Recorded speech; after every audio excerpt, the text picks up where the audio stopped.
Rowan walked into the familiar wet night of Sadie City, but its usual loud streets had become awfully quiet.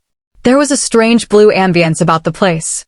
He gripped the marksman rifle tighter, the hefty cold metal biting into his skin. Deep down, he knew this wasn't home. "Where is everyone?" His voice recorder beeped. Then an unreal banshee-like scream echoed from afar.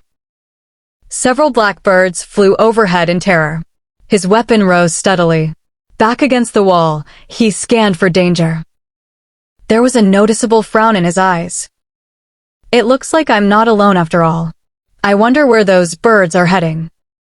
No, that's the wrong question. I should be asking who is waiting. Taking a deep breath, he moved forward toward a sign in the middle of the street. The label ROWN hung above. A clue? The crimson seeped from the gouged, towering, bold letters, a slow, deep, deliberate trickle, as though the tall building bled. Each word, messier than the last. It spread like a river of gore until it made its way down onto the corpses, some of whom were civilians. While others, squads of men in JD uniforms, Ka. The only thing louder than their deaths was the absence of their marching. Their footprints left a trail of ghosts. To the right, an announcement played through a fallen street lamp. Its mounted screen was cracked. "Everyone, please evacuate to Sector 3, far west." Sparks lifted from the ground as the audio continued, as shapeshifters have breached the walls. Rowan shot an uneasy glare at the display. Well, shit. He pressed the button on the side, barking furiously through his recorder. "This is JD 0554572. I need immediate assistance and an A special care package." Voice recognition detected, sending multiple drones to your coordinates in 7 minutes. Good luck. Fight well. Stay jaded. P powering off. Rowan rose from the ground, standing on his feet. His intuition steered him ahead to a scene, the bodies lying against the squad car, its bright green lights flashing in hypnotic repetition. Then, there was a voice. "Help!" Someone called out, impaled onto the armored vehicle screaming. Rowan stopped his tracks, weapon raised as the voice box beneath his chest came to life. "What's your name?" That someone morphed, its arms bent, growing taller and slim. Its pale, deformed skull splitting wide open and yelling, "Hunter!" It's the Shapeshifter! Run!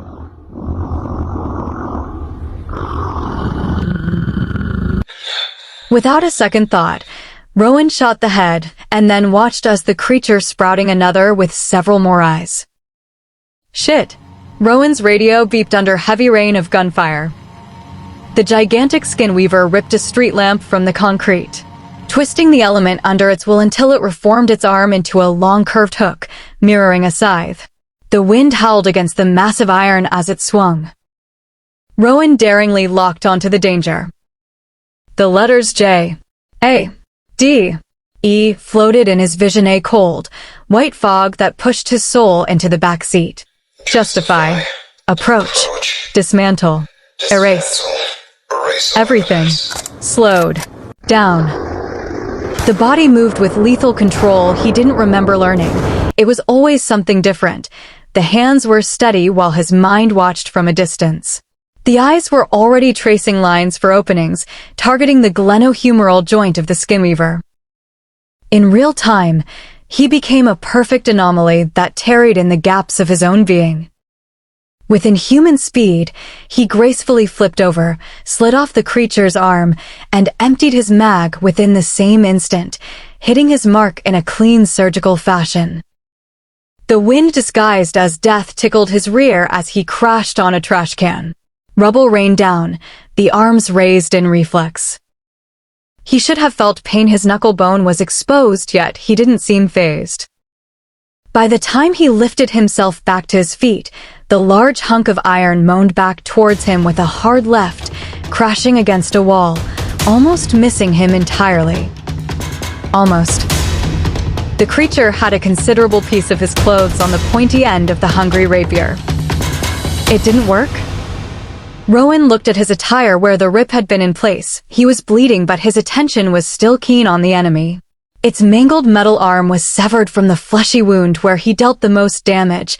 The heavy iron slammed on the ground. The skincrawler wailed in pain. Its chest started glowing, revealing a trio of blinking siren hearts. Rowan knew what that meant. It's calling for help. He saw another set of 3 blinking lights, then 6, followed by 9. He pulled out his revolver as the shapeshifter liquefied and rushed towards him. With a steady grip on the gun, his final words echoed from the transistor. Sound fell dead on both ears, his eyes sharpening to the faint heartbeat ahead, calling him in the dark. Bullseye. His voice crackled through the radio right before the static swallowed him. Bang. Fun fact, Rowan's voice is connected to a radio.